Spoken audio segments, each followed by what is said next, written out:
2024 সালের জুলাই অভ্যুত্থানে আওয়ামী লীগ মানবতাবিরোধী অপরাধ সংগঠন করেছে এমন অভিযোগে আন্তর্জাতিক অপরাধ ট্রাইব্যুনাল তদন্ত করছে। সম্প্রতি এই ট্রাইব্যুনালের চিফ প্রসিকিউটর আমিনুল ইসলাম গণমাধ্যমকে এই তথ্য নিশ্চিত করেছেন। তদন্ত সংস্থা স্বাধীনভাবে তদন্ত করছে। যদি আওয়ামী লীগের বিরুদ্ধে সংগঠন হিসেবে প্রাথমিক অভিযোগ প্রমাণিত হয়, তারা আমার কাছে রিপোর্ট সাবমিট করলে প্রয়োজনীয় ব্যবস্থা আমি নিব। গেল 4 জুলাই রাজধানীর আগারগাঁওয়ে চীনমৈত্রী সম্মেলন কেন্দ্রে রক্তস্নাত জুলাই বিপ্লব অনুষ্ঠানে স্বরাষ্ট্রমন্ত্রী সালাউদ্দিন আহমেদ বলেছেন, আওয়ামী লীগের দল হিসাবে বিচার হবে আন্তর্জাতিক অপরাধ ট্রাইব্যুনালে, অপেক্ষা করতে বলেছেন তিনি। রাজনৈতিক দল হিসাবে আওয়ামী লীগের বিচার দাবি করেছি আমরা, আপনারা দাবি করেছেন, তদন্ত পরিচালিত হচ্ছে। ইনশাআল্লাহ খুব শিগগির রাজনৈতিক দল হিসাবে সেই রাজনৈতিক দলকে বিচারের কাঠগড়ায় নিয়ে যাওয়া হবে।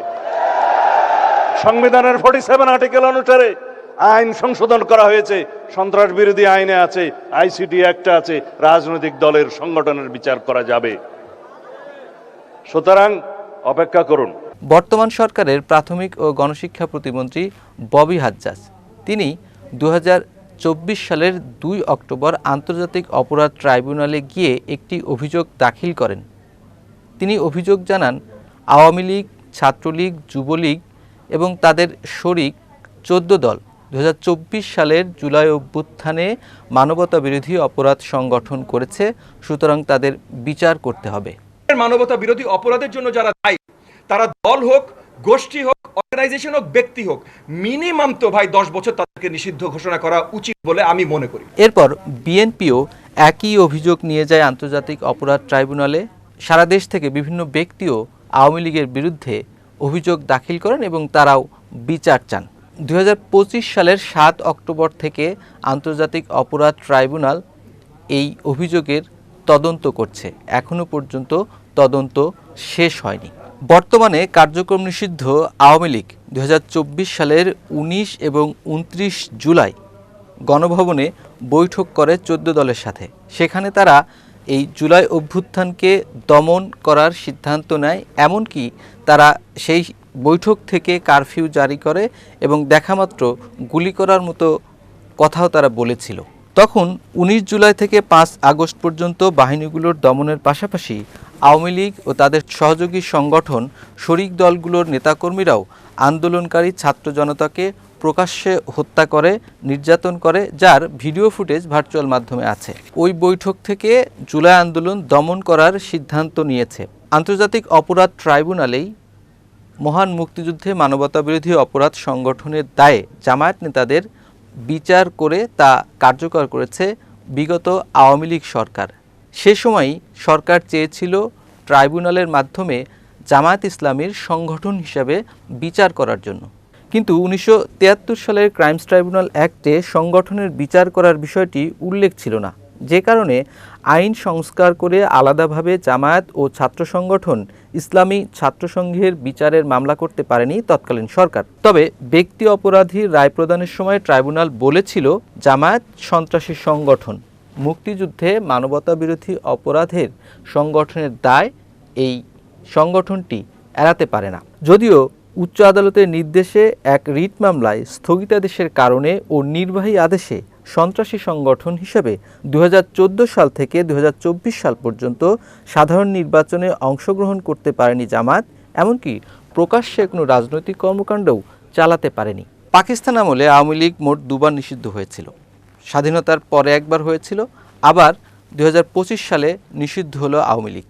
তবে স্বাধীন বাংলাদেশে জামায়াত ইসলামের বিচার করার রাজনৈতিক বয়ান দিয়ে তা করতে পারেনি তৎকালীন আওয়ামী লীগ সরকার। এখন নিজেদের হাতে তৈরি আইন ও ট্রাইব্যুনালে কার্যক্রম নিষিদ্ধ আওয়ামী লীগ বিচারের মুখোমুখি হয়েছে। শেষ পর্যন্ত বিচার হয় কিনা সেটার জন্য আমাদের অপেক্ষা করতে বলেছেন স্বরাষ্ট্রমন্ত্রী। তবে দলের কার্যক্রম নিষিদ্ধ হওয়া এই ভূখণ্ডে নতুন কোনো ঘটনা নয়, বা বিশ্ব ইতিহাসেও এটি নজিরবিহীন নয়। যদি কার্যক্রম নিষিদ্ধ আওয়ামী লীগের বিচার হয় এবং বিচারে দণ্ড হয়ে নিষিদ্ধ হয়, সেই ঘটনা বাংলাদেশে প্রথম হবে। সভ্যতা এবং রাজনীতির ইতিহাসে পৃথিবীর বিভিন্ন দেশে বিভিন্ন রাজনৈতিক দল স্বৈরাচারী শাসন উপহার দিয়েছে এবং জন আন্দোলনের মুখে পতন হয়েছে। এরপর বিচারের মুখোমুখি হয়েছে রাজনৈতিক নেতৃত্ব, রাজনৈতিক দল নিষিদ্ধ হয়েছে এবং অনেক রাজনৈতিক দল বিলুপ্ত হয়ে গেছে। 2011 সালের আরব বসন্তের সময় তিউনিসিয়ার স্বৈরশাসক বেন আলীর পতন হয়।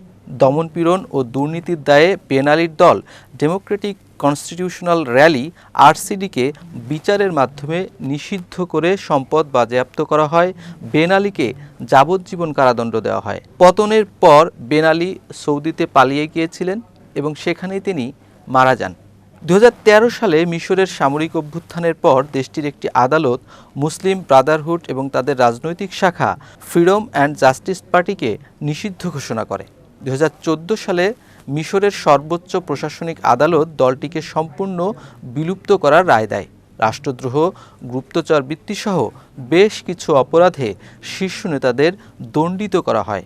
নির্বাচিত প্রেসিডেন্ট মুরসিকে ক্ষমতাচ্যুত করে সেনাবাহিনী। কারাবন্দী অবস্থায় মুরসির মৃত্যু হয়। 1994 সালে রুয়ান্ডাতে দুটি জাতিগোষ্ঠীর মধ্যে জাতিগত নিধন হয়। সেখানে সিডিআর নামে একটি রাজনৈতিক জোটকে গণহত্যার দায়ে নিষেধাজ্ঞা ও পরে জাতিসংঘের ট্রাইব্যুনালে বিচারে নিষিদ্ধ করা হয় দলটিকে। আর যাবজ্জীবন সাজা পায় পতিত প্রধানমন্ত্রী জিন কাম্বান্দা ও তার সহযোগীরা। 2025 সালে নেপালে জেনজি ঝড়ে পতন হয় কেপি শর্মা ওলির সরকারের। ওলির দল নেপাল কমিউনিস্ট পার্টি নিষিদ্ধ হয়নি, কিন্তু এই দলের নেতারা বিচারের মুখোমুখি হয়েছেন। এগুলোর বাইরে জার্মানিতে নাৎসি দল, দক্ষিণ আফ্রিকায় এএনসি, সুদানে এনসিপি সহ বিভিন্ন সময়ে বিভিন্ন দেশে বিচার করে রাজনৈতিক সংগঠনকে নিষিদ্ধ করা হয়েছে। 2025 সালে জাতিসংঘের মানবাধিকার বিষয়ক সংস্থা একটি প্রতিবেদন প্রকাশ করে। সেখানে আওয়ামী লীগকে সন্ত্রাসী সংগঠন বলেনি, কিন্তু তারা বলেছে যে আওয়ামী লীগ পদ্ধতিগত অপরাধের দায় এড়াতে পারে না। তবে দলটিকে জুলাই-আগস্ট 2024 সালের সহিংসতায় পরিকল্পিত ও পদ্ধতিগত মানবতাবিরোধী অপরাধে লিপ্ত পক্ষ হিসেবে চিহ্নিত করেছে। প্রতিবেদনে আন্তর্জাতিক অপরাধের সমতুল্য কর্মকাণ্ডে রাষ্ট্রীয় ও রাজনৈতিক নেতৃত্বের সরাসরি নির্দেশনার প্রমাণ পাওয়ার কথা উল্লেখ করা হয়েছে। আবার সেই প্রতিবেদনে উল্লেখ আছে যে এই প্রতিবেদনের তথ্য কোনো ফৌজদারি আদালতে প্রামাণ্য দলিল হিসাবে ব্যবহার করা যাবে না।